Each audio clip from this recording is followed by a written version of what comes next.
제가 굳게 믿는 것 중 하나가 성장은 고통 없이 이루어질 수 없다는 것입니다. 고통의 골짜기가 깊을수록 성장의 봉우리도 높다는 것이죠. 그런데 살다 보니 고통을 겪는다고 자동적으로 성장하는 것이 아니라는 사실을 깨닫게 되었습니다. 그리고 이런 사실은 저를 꽤 당황하게 만들었습니다.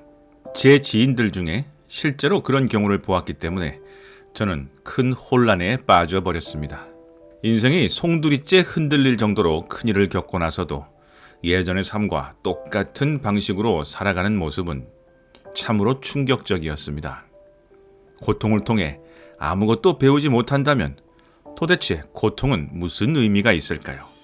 제가 고통이 반드시 필요하다고 말하는 것은 고통이 그동안의 자신을 모두 부수어 버리기 때문에 완전히 새로운 삶을 만들어 갈 수 있다는 사실 때문이었습니다.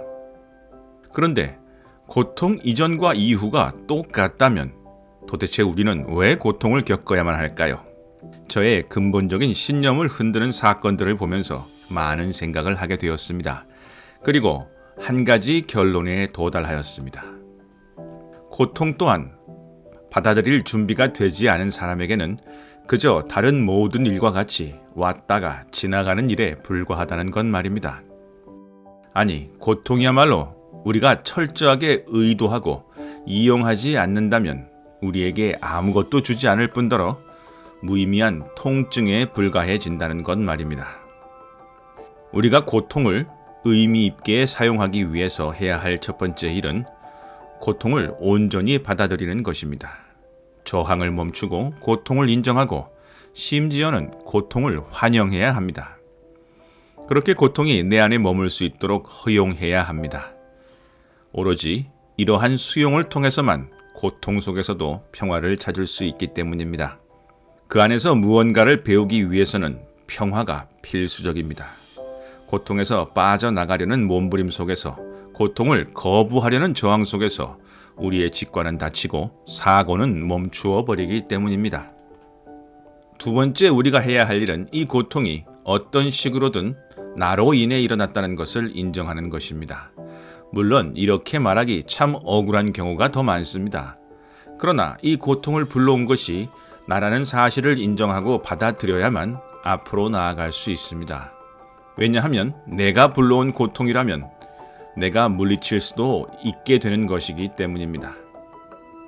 고통을 나의 탓으로 돌리는 것은 가학적이거나 자조적인 일이 아니라 삶의 컨트롤을 되찾는 일입니다. 이 고통이 전적으로 외부에서 온 것이라 생각하면 나는 삶의 통제력을 잃고 이 고통이 그저 지나가기만을 기다리는 수동적인 상황에 놓이게 되는 것입니다. 세 번째로, 고통의 상처를 헤집고 그동안 나를 움직이던 핵심 코딩을 찾아내야 합니다. 본네트를 열고 엔진을 샅샅이 분해해야 합니다. 고통의 상처가 그 갈라진 틈이 이런 일이 가능하게 해주는 것이죠. 우리는 오로지 고통 속에서만 우리 존재의, 우리 행동의 근원을 직시할 수 있습니다. 영혼의 갈라진 틈을 통해 진실을 들여다볼 수가 있습니다. 그러기에 우리는 고통 속에서 오로지 나에 대한 진실을 찾아 여행을 떠나야 합니다. 이렇게 내가 나를 근본적으로 들여다보고 고칠 수 있는 절호의 기회를 놓치지 말아야 합니다. 이 과정은 때로는 아주 아프기 때문에 이 아픔보다 더 큰 고통이 없다면 감히 영혼을 수리할 용기를 낼 수가 없는 것입니다. 그렇습니다. 고통은 참으로 우리에게 오묘한 방식으로 영웅적인 용기를 줍니다. 고통은 저절로 우리를 바꾸어 놓을 수가 없습니다. 하지만 분명 고통 속에서만 해낼 수 있는 일들이 있습니다.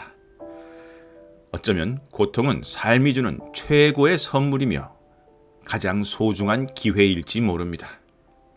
그러니 행운은 낭비하더라도 고통은 절대로 낭비하지 마시기 바랍니다. 이상 지당한이었습니다. 감사합니다.